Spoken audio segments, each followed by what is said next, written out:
Our next performer, he is basically, how do you say, socially awkward. And he's gonna tell you, actually he's gonna show you how he feels socially awkward on stage. And so please welcome, he's also from Portugal, please welcome Pedro Carvalho. It's not me! It's Joao! I'm not Pedro. That's really bad. Which is the turn on. Turn on. Louder. And louder sounds. So many buttons. By the way, Joao, his name. Yeah. Hi, my name is Joao. I'm not gonna talk about my name again. Everybody talked about his name, but someone called me Jamal the other day. First time somebody called me Jamal. So yeah, Somebody call you Pedro, so it's okay. Yeah. So Gertie introduced me right. I'm your typical average socially awkward guy. My rules for socializing are a bit different from the rules from general society, and no matter how logical my rules are, and no matter how much sense my rules make, society always wins. I don't know why. Society always wins. I'll give you an example. So I was the other day on a wine tasting event. You know, a really fancy one when people dress up and they have wine glasses and everything. And so I was chatting with a Portuguese friends of mine, and with wine glasses on our hands and talking and everything. And so some two cute girls come along, and we start talking with them. And they're not German. One of them is French. The other one I think is Bolivian, I think. And we're talking about cultural differences and how the languages are very different between each other. And the German language has some words that mean different things in other countries. And here's what I say to them. So, hey girls, so here's a fun fact for you. So, did you know that the male testicles have different meanings in different languages, different nicknames? So, in English they're called nuts, and in German they're called eggs, and in Portuguese they're called tomatoes. And I say this to the girls, and there's absolute silence. And if I was a better observant, I would see that the girls were taking this message like this. And my Portuguese friend was looking at me like this. Yeah, but I didn't notice any of that. I was super excited about this, so I kept going. So yeah, so in Spanish, the testicles are called eggs too, and it's funny. It's always something you can eat, right? And the two girls look at me and say, listen, I'm gonna grab another glass of wine, okay? I'm gonna grab another glass of wine. I'll be back. They didn't came back. So I was talking with my friend about this, and she said, so you know what happened here, right? What do you mean, what happened here? You scared them away with your story. I mean, I scared them away? No. So I'm discussing this with my friend, so I learned what I was doing wrong, and it feels ridiculous to me. I mean, apparently, you shouldn't mention the male testicles when you're talking to a girl for the first time. I don't know, society rules, right?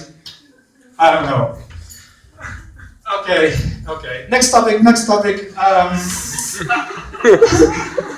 And this is a topic I've been meaning to talk about for a really long time. I really wanted to talk about this for so long. But the weather is still bad until now, and now the good weather is finally here. So I can finally talk about this topic, which is cleavages. Cleavages or décolletés, like you say in German. And cleavages are back, baby. Cleavages are finally back, and this is the best time of the year for me. A round of applause for cleavages being back. Come on. Woo! Yes, it's about time. It's about time. And I'm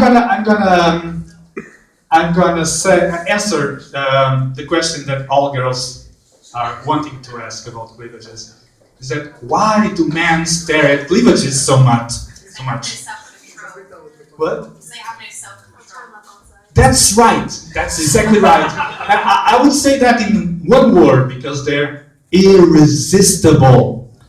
And I don't mean irresistible in the romantic sense of the word. I mean in the physical sense. Like they literally cannot resist. It's out of their minds. It's out of their control. See, if there's a cleavage in the area, a man is going to look at it. If a man is talking to a woman and she has a cleavage and is trying to concentrate on her face, the man's screwed because there's this little man, annoying little man in his head saying, "Look at the cleavage, look at the cleavage, there's the cleavage, there's the cleavage." I don't think he's up there.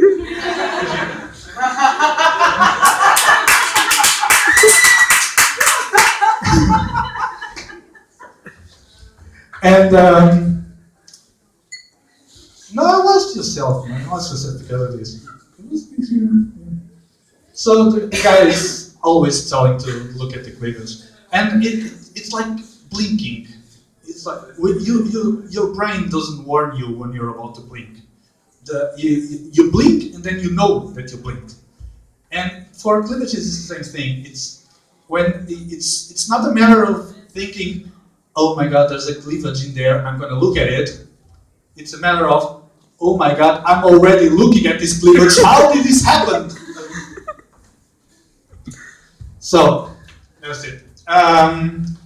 Another topic I want to talk about is online dating, and I know it's a recurring topic. Leander has talked about it already. I'm sure someone else will talk about online dating again. Who has ever tried online dating here? Raise your hand. Yeah, not very much. You would notice that I put my hand down. I didn't raise my hand. I have never experienced online dating. I have gone online in the sites. I have sent messages to girls. I didn't get any dates. Can't figure it out why. I don't know. Maybe it's because I mentioned the metal testicles in my messages. I don't know.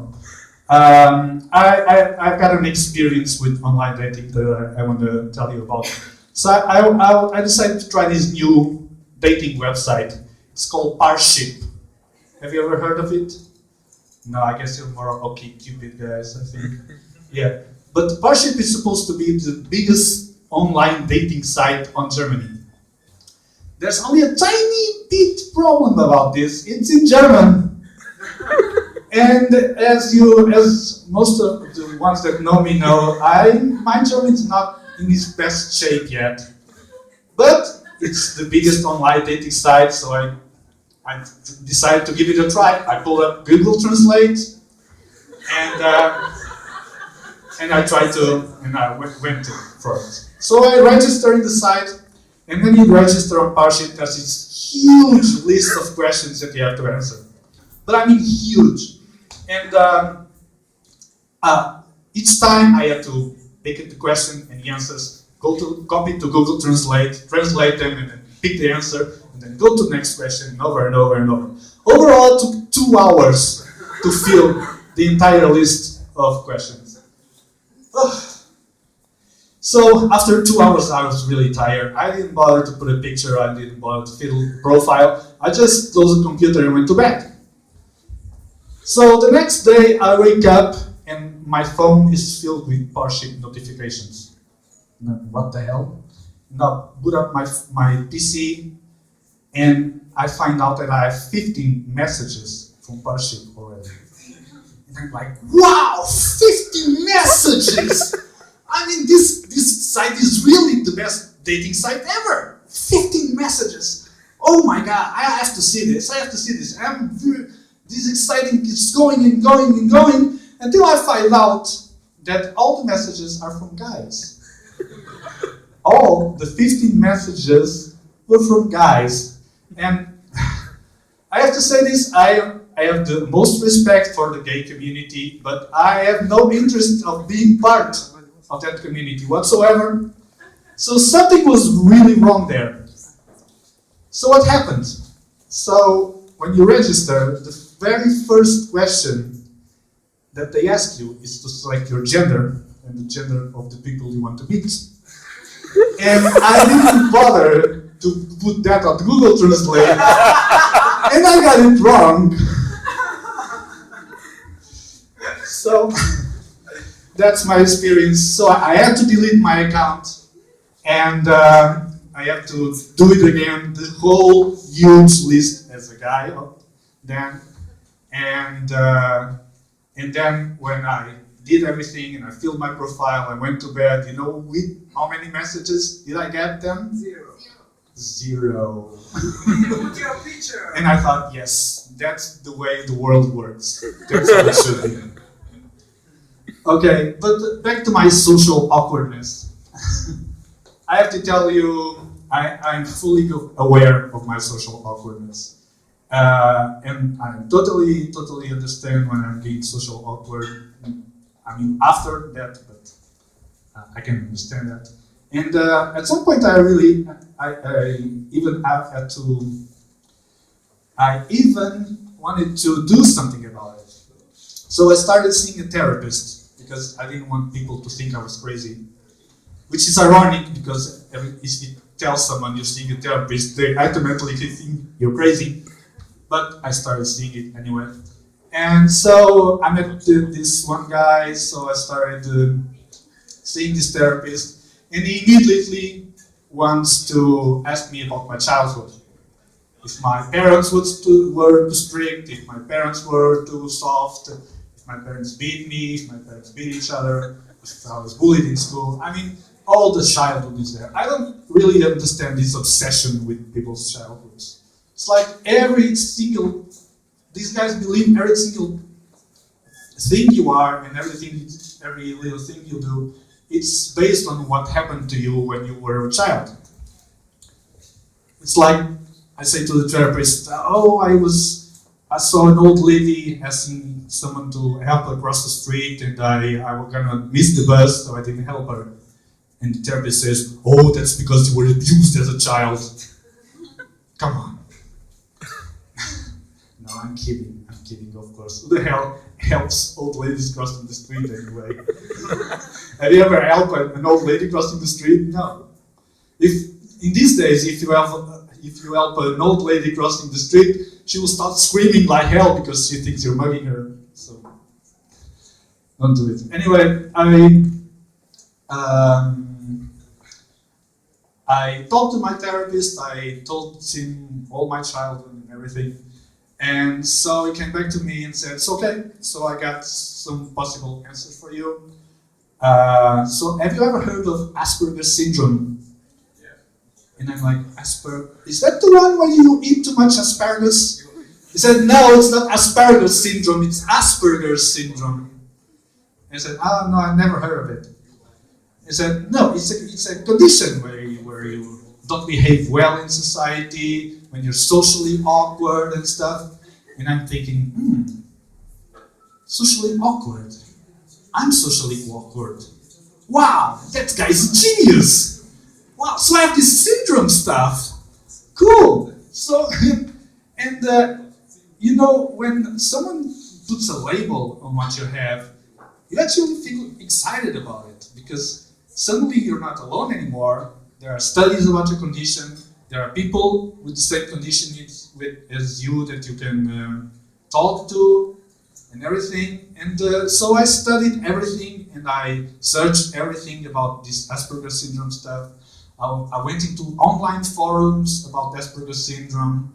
I even talked to people on these forums that giving them advices. People will write it like, oh, I'm very lonely, I feel very lonely because I'm socially awkward and stuff. And I would be like, yeah,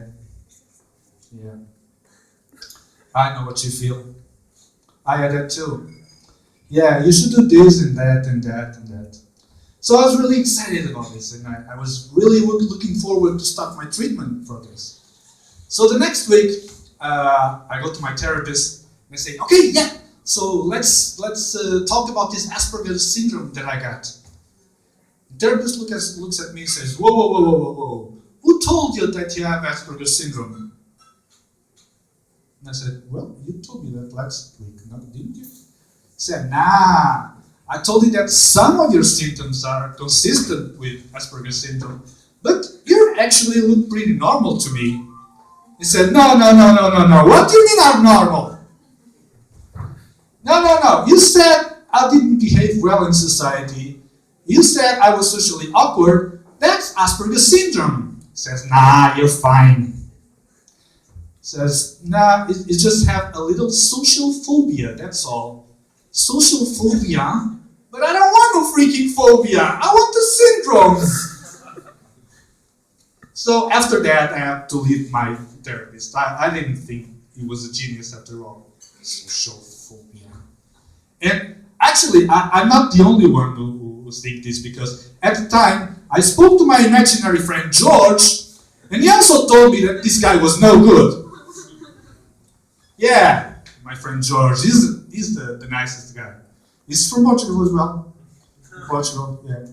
Greatest guy. I don't know what I'd do without him. You know what he told me? So I asked him, so George, so now I left my therapist, what should I do? He says, well, either you get another therapist or you start doing stand-up comedy. So here I am. Thank you very much, guys.